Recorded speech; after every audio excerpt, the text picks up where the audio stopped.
Welcome in here. Tonight I'm joined by Coach Hurst for the first ever girls basketball show here. We're starting the Coach Hurst show. Coach, nothing like making history on a Wednesday night in November. Yes, I'm excited to be here. I'm excited that our team and that I get an opportunity to kind of showcase what we've got coming for us And this year. we're excited to showcase the games again this year. I know we had a lot of fun here. We did those 8 home girls games, and we're looking forward to doing those 8 again, and as well maybe adding some home non-conference too. So we're looking forward to it.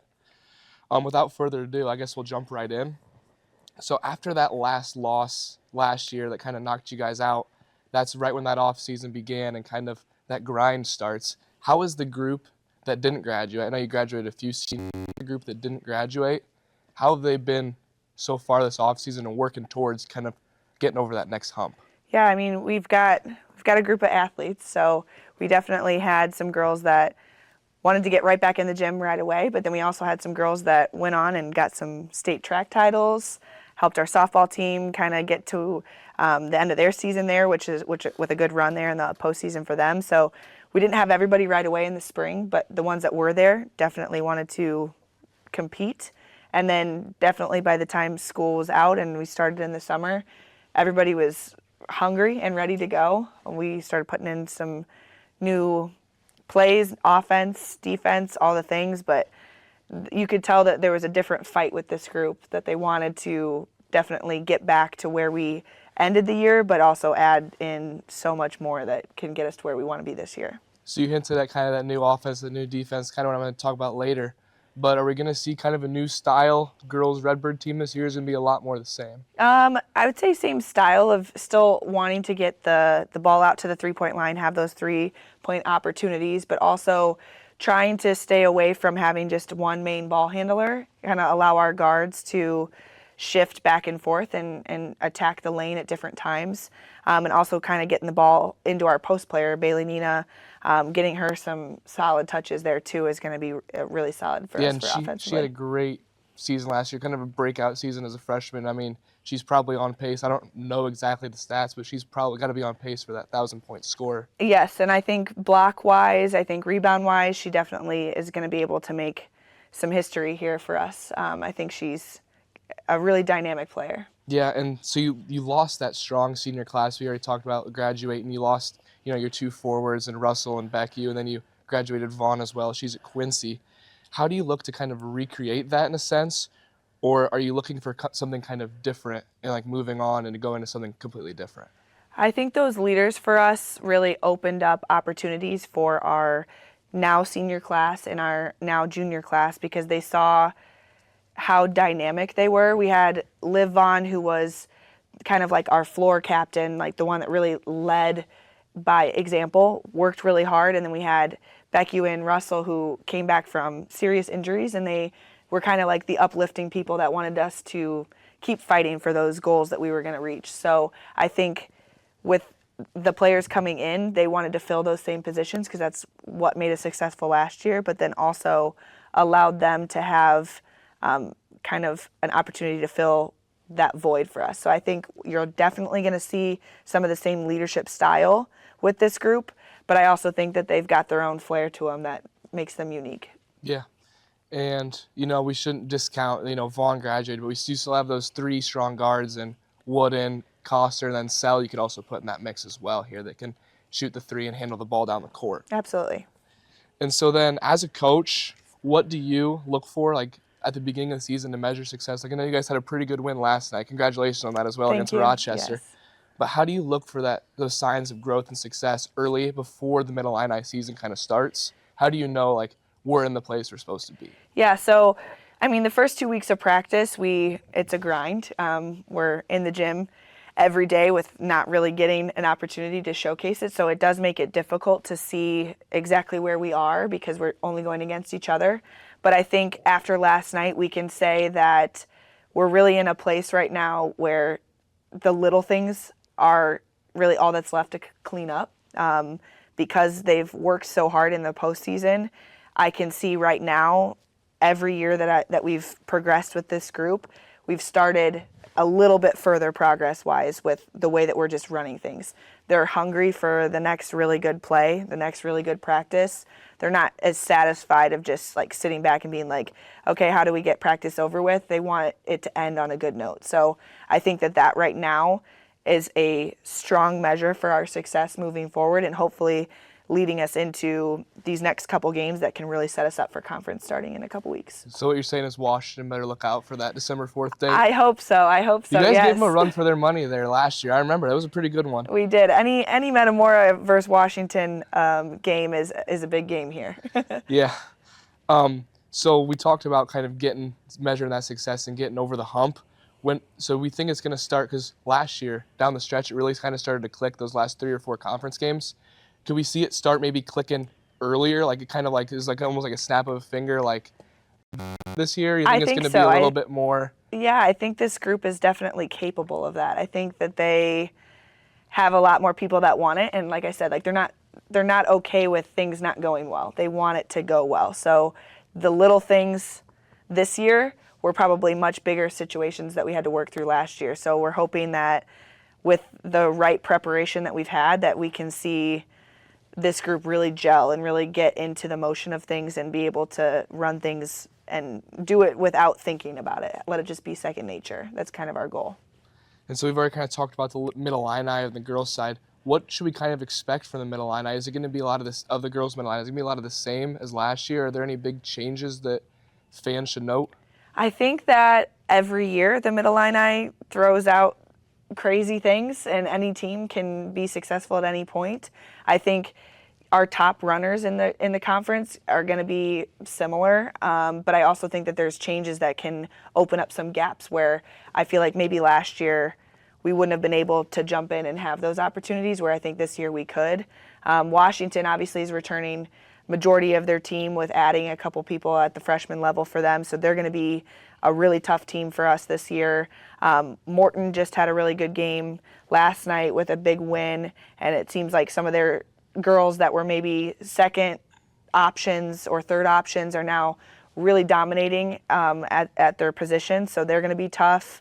And then Dunlap, they've got a new coach, kind of a new system about them with some of their transfers, so they can be competitive. I mean, really it's anybody's game, but we're hoping that we're going to be a competitive top 4 team in conference. That's our goal. No doubt about it. I expect it too. I expect the top 4 finish from the Lady Redbirds this year.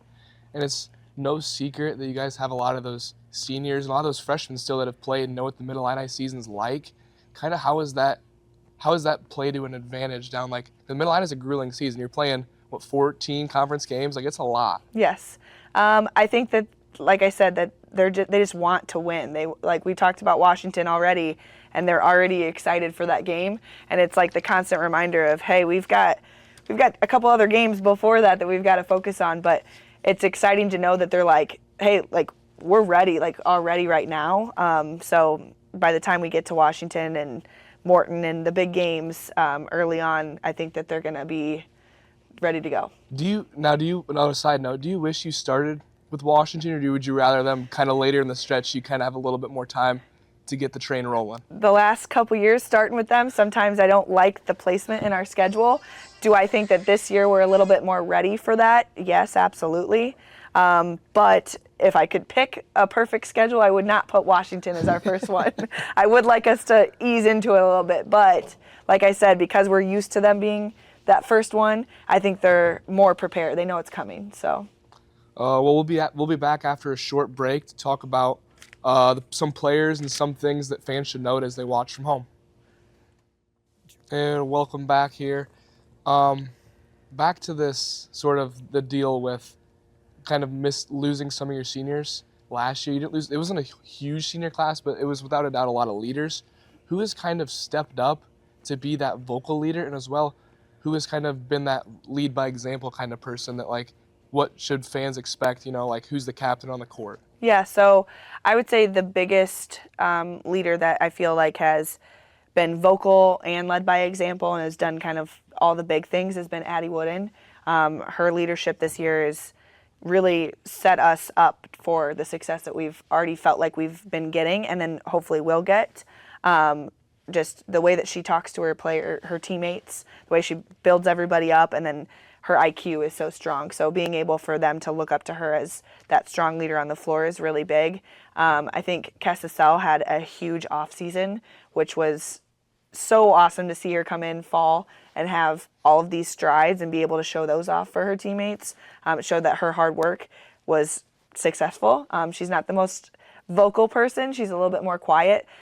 Her examples, I think, are really good. And then we've had 2 juniors that have really stepped up in that leadership role as being vocal and kind of like the energy pieces, and that's Jalen Ledbetter and Abby Peterson. Now, we definitely have a lot of other people that I feel like bring in those spots, but those were the 4 captains for us this year that really filled the roles that I felt like were important for us to have success now and then through the end of the year. Those 4, like the captains, like the name Yes. captains? Yep. So we do it kind of I label them as the 3 C's for captains.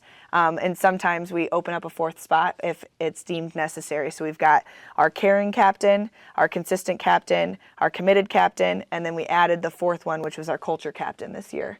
So those 4 have filled all of those roles for various reasons as to what gets our program to where we need them to be by the end of the year. And are those voted on by players or coaching staff or a combination? So we just do our coaching staff. So based off of what we've seen in the off season into where we're starting season, we kind of assign those players, those positions based off of who we feel can get us there, and then also just how their teammates have aligned to those positions. And I feel like they've all really bought into that. And we've done it every year since I've been here, but then also just since I've been a head coach, I've felt like it means a lot more when your coaches assign you those positions, but also that when your team is already kind of bought into it. So for us, it's what's worked. Yeah, and having 4 one captain that's big, strong leader, let alone 4, it's a big deal when we've talked about a lot of the positives when you kind of face some of those challenges. Like not everything is going to go your way in anything in life. What do you see as like possibly a challenge that you've already seen kind of come up and like after this first game? What do you see kind of that the Lady Redbirds kind of need to work on? I guess our quickness to want to score can be kind of a setback for us sometimes. We get so excited for what's going to happen next that we don't set the screen hard enough, or we don't set up our flare cut right away, or we get too excited and we don't make it all the way to kind of like our X spots on the floor. Like if we need to get above the volleyball line, we're making the pass like a little too soon because they're just so excited to get to the next play.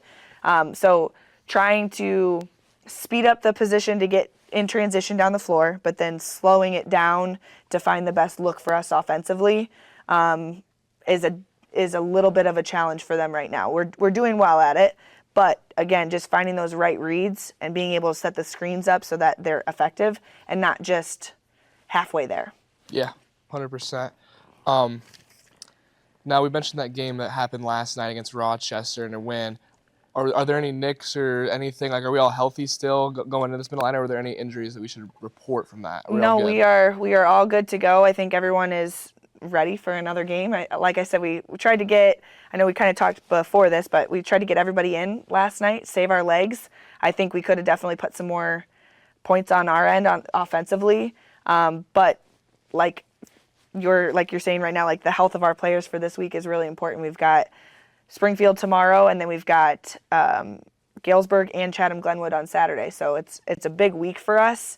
So being able to get everybody in, give everybody a little bit of opportunity, but then also save our legs was our main priority, and I feel like we did that. So that's why maybe some of our categories for scoring or the people that you saw is a little bit more evened out last night, which I think is a positive. So it's good to see. It's a quality team win there. Everybody gets it, and everybody kind of contributes to the win in that first one. Yes. It's nice to see. Yes. Now we've mentioned, it's no secret that the senior guard tandem, those two, Sell and Wooden, they're well experienced. And what is a group like that in the backcourt kind of bring to a team that already has dominant forward in Nina? In the backcourt, you're meaning like when they're or the front court. I'm sorry. My apologies. Offensively, yeah. like what yeah. they're going to do. So I mean, because they've been playing with each other and they have each other's like reads down. Like we know Kessicell's a great outside shooter. We know Addie knows how to get her the ball. They've worked with each other shooting wise. So, I mean, that dynamic of them just knowing each other and playing with each other well, and then you bring in Bailey as a secondary option, even if we got to get it to the post, I think is a huge asset for us.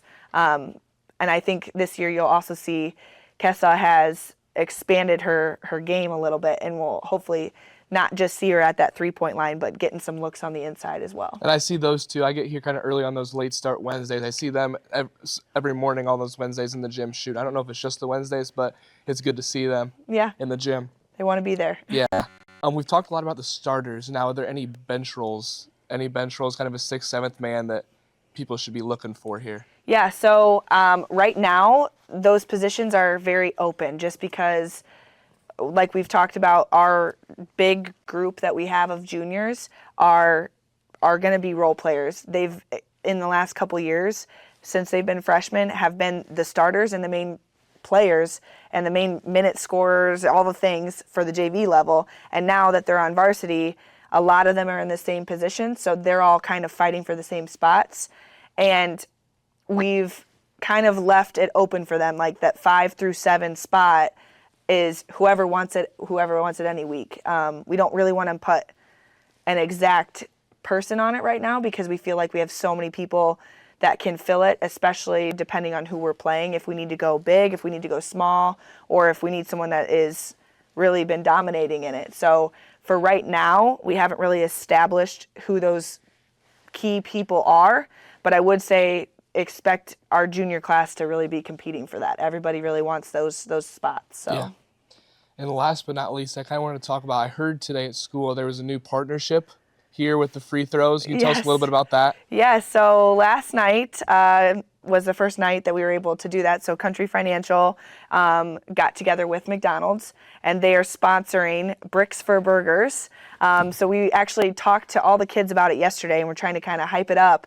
And for the first time, at least that I've been coaching here, we had like a group of like 15 students that were all sitting in the student section, which was like really cool for us to have.